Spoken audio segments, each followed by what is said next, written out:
This week at NASA. The STS-131 crew and Space Shuttle Discovery continues their progress toward an April 5th launch to the International Space Station. Discovery has been rolled out to Launch Pad 39A, while the 7 STS-131 astronauts participated in launch countdown dress rehearsal activities and other pre-launch training. Yeah, I've had 2 space launches and I've done 3 spacewalks, but I'm telling you, the rollout of the Space Shuttle Discovery the other night was one of the most spectacular things I've ever seen. During their mission, Commander Alan Poindexter, pilot Jim Dutton, and mission specialist Rick Mastracchio, Clay Anderson, Dorothy Metcalf Lindenberger, Stephanie Wilson, and Japan Aerospace Exploration Agency astronaut Naoko Yamazaki will deliver a multi-purpose logistics module filled with science racks that will be transferred to the International Space Station's laboratories. STS-131 is the 33rd shuttle mission to the station. The Whirlwind Java computer program developed at the Ames Research Center has earned NASA's 2009 Software of the Year award. Whirlwind is an open-source platform used to display NASA and U.S. Geological Survey data on virtual 3D globes of Earth and other planets.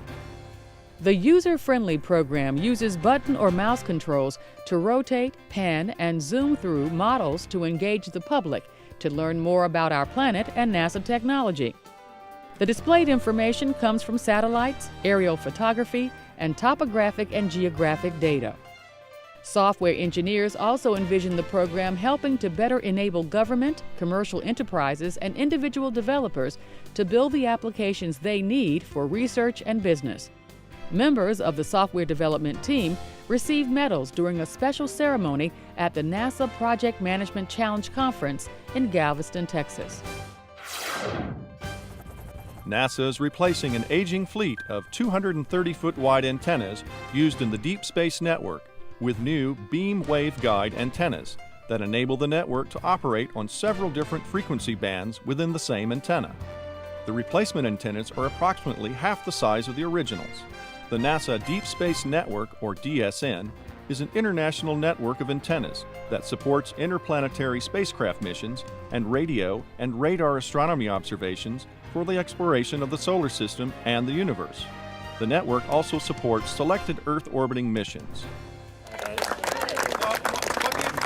In the first phase of the project, near Canberra, Australia, up to 3 110 feet wide antennas will be built.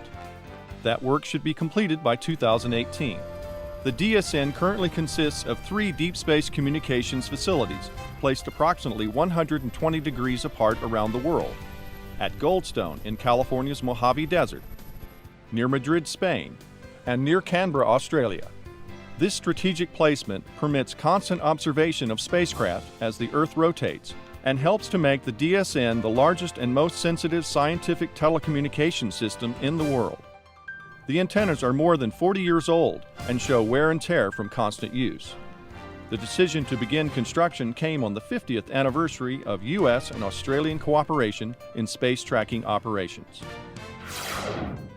Christopher Delacourt of the Glenn Research Center's Tribology and Mechanical Components branch has received the 2009 Quality and Safety Achievement, or Quasar Award, for figuring out what caused severe degradation of a starboard solar array alpha rotary joint on the International Space Station.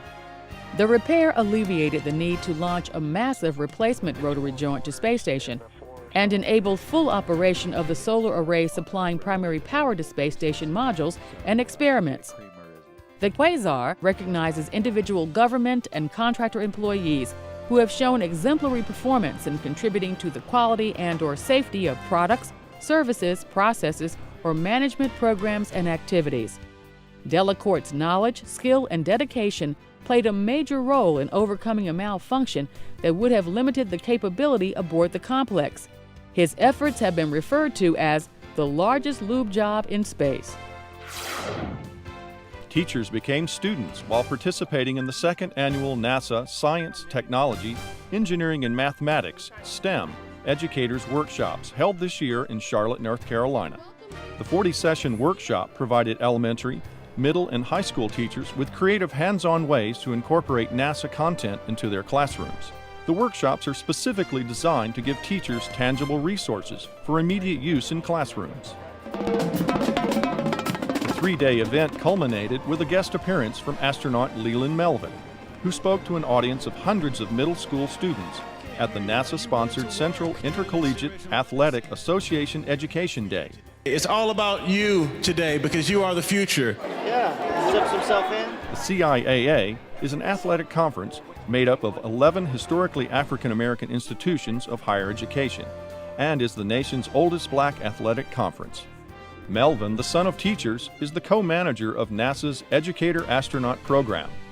In that role, he travels across the country helping teachers get students excited about careers in mathematics, science and technology, and the role they play in space exploration.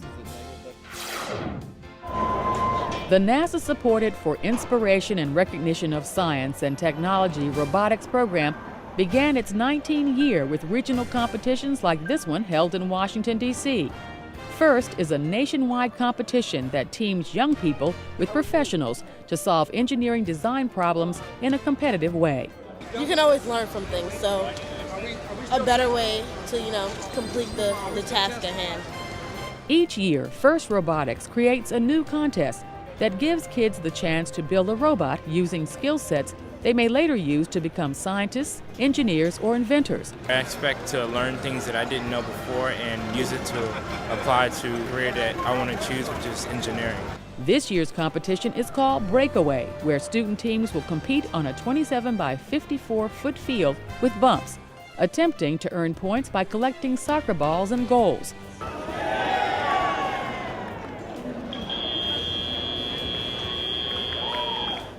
More than 1,800 teams will compete in 43 regional events in the U.S., Canada, and Israel, all leading up to the championship in Atlanta, April 15th through the 17th. And that's This Week at NASA. For more on these and other stories, log on to www.nasa.gov.